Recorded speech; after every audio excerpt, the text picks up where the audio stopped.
Right now in Missouri, medical marijuana is legal. Yes. In Illinois, medical marijuana and adult use marijuana are legal. Missouri probably going toward adult use as well, yet it's still a Schedule I drug on the federal level.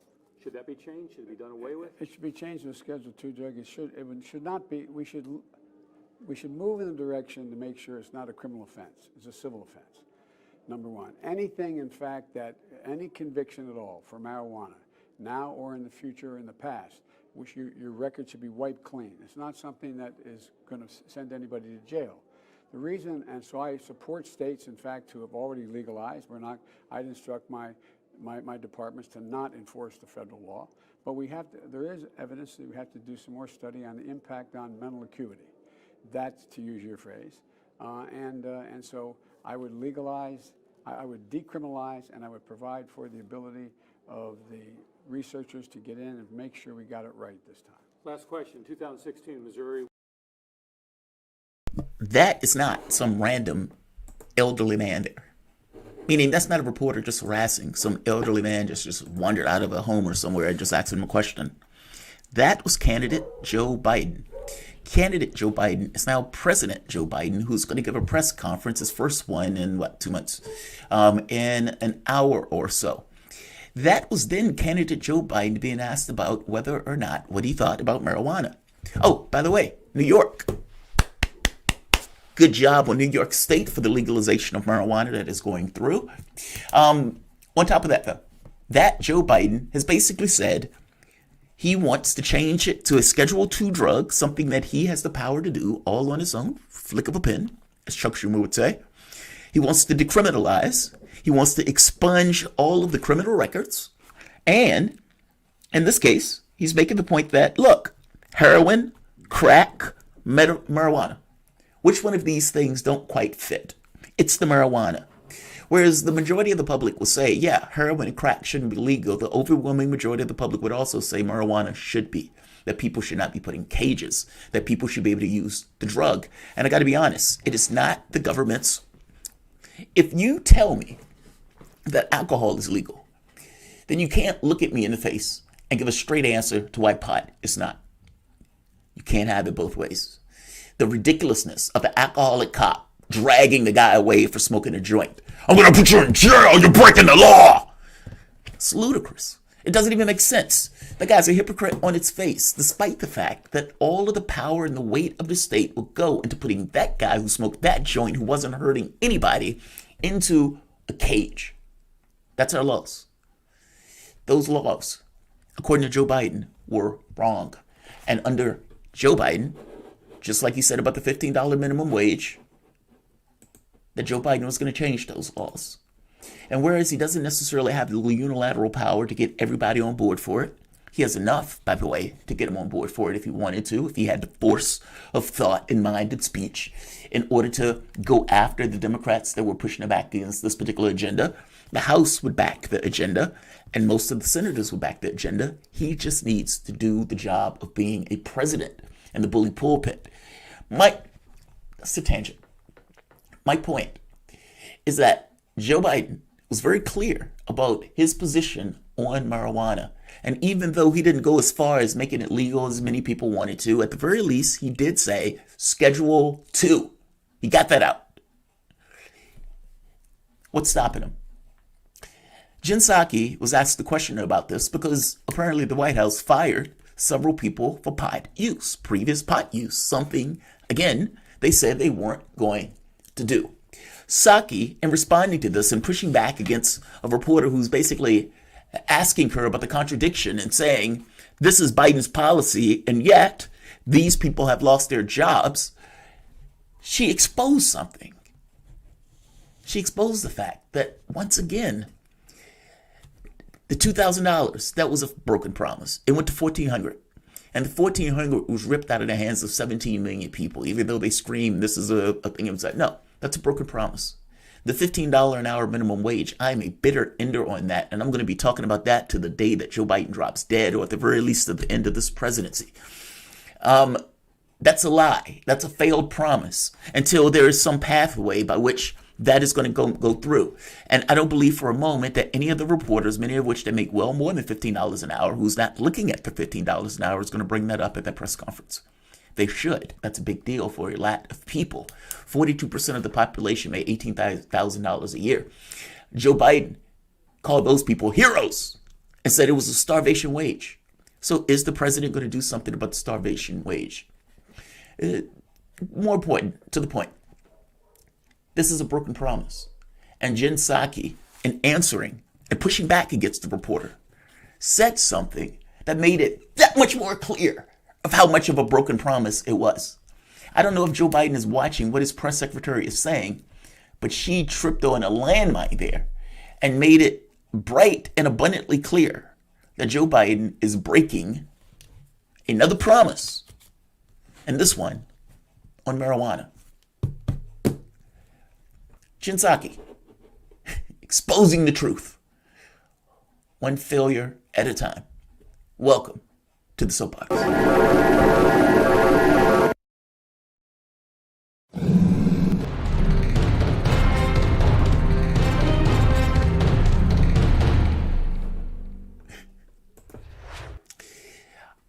My name is Jamarl Thomas. This is the Progressive Soapbox.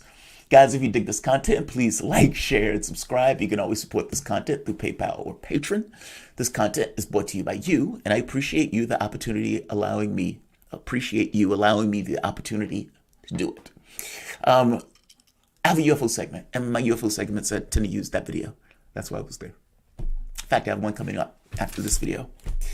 So Jen Psaki, I have found myself loving these press conferences. And the reason I think it's because it's like if you asked the government to just create an article. Let's say you wrote a periodical, a magazine, a newspaper, and it was just the government's point of view. Let's say they call it Pravda. But let's say in the United States it was just called Truth. And this would be the truth as the government knew it. That would be Psaki. That's the person. Or for that matter, Ned Price, the State Department person. That would be those guys coming out, just writing propaganda. Page after page after page of propaganda. It's an astonishing thing to watch. The way that they spin truth, or the way that she avoids questions she doesn't want to answer, or things that she knows are clear hypocrisies, but she can't say are clear hypocrisies because her job is not to say that they're clear. Her job literally is to not say that those hypocrisies are hypocrisies. It's an astonishing thing to watch. I found myself loving watching it. Some people may call it dry, some people may call it boring, but the press corps, dim bulbs, rarely asks anything precise, and they rarely ask any kind of question that's biting enough to trap her in the way that she dances about answering some of the questions. Love it. On this very specific incident, she's asked about pot, and notice her answer. And tell me if there's anything wrong with this. For whatever particular reason, I don't know why people act like the President of the United States is the weakest man on the planet.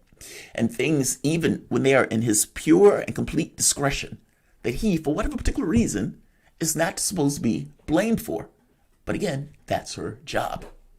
So Vice President Kamala Harris says that she is a past marijuana smoker. She said, quote, "It gives people joy, and we need more joy in this world." She is with a clear majority of the U.S. population in supporting marijuana legalization. According to polls, 2/3 of people do, including about half of Republicans. Yet last week, the Daily Beast reported that there were dozens of White House staffers who were either disciplined or terminated from their jobs for past marijuana use. You seem to confirm 5 terminations on Twitter. And my question is, why would President Biden allow this to happen, especially considering the White House staff were led to believe that pot use would not be disqualifying, and especially considering the Vice President is herself a former marijuana user? Well, let me first say that what we tried to do as an administration was work with the security service, who actually makes these determinations about suitability for serving in government. In the past, and I served in the Obama-Biden administration, the rules were actually far more stringent. So that isn't about anyone's personal point of view. It's about working through the process, the history, and modernizing it and taking steps to address the fact that marijuana is legal in a number of states across the country. It is still illegal federally, right? We know that. There were, as I noted, I think in our comment last week, 5 individuals who are no longer employed at the White House. A number of them, there were other security issues that were raised. And, that's an unfortunate conclusion, of course, but what we tried to do is enable additional members of the team who would not have been able to continue serving in past administrations to continue serving by updating our policy in coordination with the security service. Follow up on that. Surely President Biden could, implement changes here unilaterally and just say that these people can come to work for him. Well, I think Why- if marijuana was federally legal, that might be a different circumstance. But I don't think I have any more for this on you on this. I don't think I have any more for you on this. Why? Because you were wrong.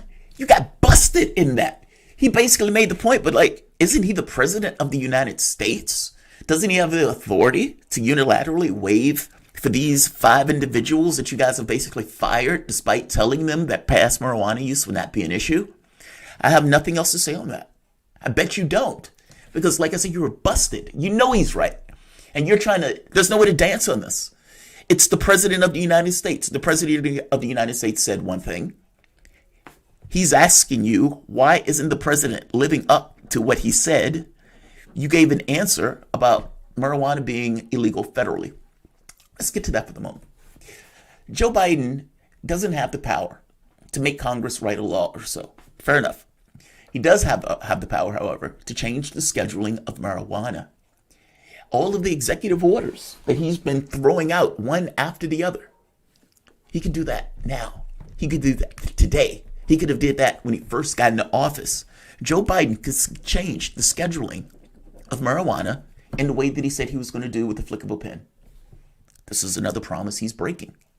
On top of that, pushing the decriminalization and everything else. And say for the moment that Joe Biden said, you know what? I'm going to live up to my promise. We're going to expunge the records of the various individuals for pot use. And we're going to bring people on the team that wasn't, that had previous pot use in their past and everything else. If indeed you believe it should be decriminalized, and if indeed you believe that you're going to expunge the records of the various people who were in prison for pot use, then the pot use of the people on your team shouldn't matter. Any criminal liability associated with previous pot use should matter if Joe Biden is going to expunge the records of the people who are caught with pot use. And that's assuming that you guys are just using criminal record pot use and just not, we heard that guy smoked pot at some previous date. I'm just making the point that one way or the other, the reason that you want to cut this conversation off is because you know that the president of the United States has all the power in the world to allow those people to work. And if indeed that they're being eliminated because of previous pot use, I don't care if they got busted for previous pot use and they have a record for it. If you're going to expunge the record, what does it matter? You may have plenty of other people that you're saying, hey, Joe Biden has made this easier. But easier wasn't the argument. The point was that the previous pot use wasn't going to be a factor in those people getting jobs. And we're finding out that that is once again something else that is not entirely true. That is something else that Joe Biden has failed on. And it is bringing up the fact that Joe Biden has not changed the scheduling of marijuana, something that he said he was going to do. And again, this is not, oh, the president doesn't have the power to do that because those dastardly Republicans are holding it back. It's not that.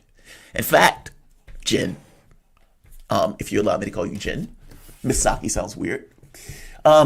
Joe Biden has had the power to do all sorts of things that he just hadn't done, many of which were his own promises. There was no use of the bully pulpit. I mean, and that's assuming Joe Biden could even use the bully pulpit, but no use of the bully pulpit to go after Manchin for not getting his $15 an hour through. The $2,000 that he promised, Ossoff and Warnock made to look like assholes because they kept promising people in Georgia that they were going to get $2,000 and they didn't get to $2,000, and it made it even worse. Even with the $1,400, they cut it down with 17 million people didn't get it. I'm making the point that your boss has made certain promises, and even within the context of the powers that he has had in that office that the public gave him, he has not used that power to effectuate those promises. Now, at this point, you probably say, well, he's only been in there for 60 days. 5 people were fired for something that they were told was permissible.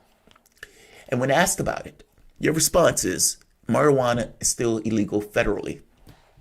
That response brings up the point that the President of the United States said he was going to decriminalize. More importantly, he was going to remove from Schedule 2 or Schedule 1, cocaine and heroin, to allow medical facilities to work on the drug. I mean, entirely the point of moving it from Schedule 1 would allow that. But I'm making the point that that is something he said he was going to do. That is something he has the power to do. That is something he's failed to do. And not just failed to do, firing people who apparently had that in their past for that reason. The president that has the complete power to put those people on staff. They're choosing not to. The president has the power to give an executive order to move the scheduling of the drug from 1 to 2. Again, he has not done that. And I suspect a lot of this has to do that he doesn't believe these things. I don't believe for a moment he believed in a $15 an hour minimum wage. I don't believe for a moment that he thought he was going to get $2,000 checks to the various people. I don't believe for a moment that he believed that he was there with Mandela. I don't believe for a moment that he believed that he was part of the civil rights movement. And I don't believe that the guy that spent 47 years writing laws to put people in cages and putting more people in cages and including the death penalty on various people, that guy all of a sudden believes at his ripe old age that marijuana is just fucking phenomenal and that he is going to write the legislation to get all of these things done. Don't believe it for a moment. And the 5 people that were fired, despite the fact that they were told that this was not going to be an issue with their employment, makes that point that much more plain. Psaki here, in bringing up the fact that it is illegal federally, makes the point that Biden is breaking his promise every day that he doesn't move this to Schedule 1 drug, remove this from Schedule 1, and every day that he doesn't push to decriminalize. Like, share, and subscribe. Thanks all.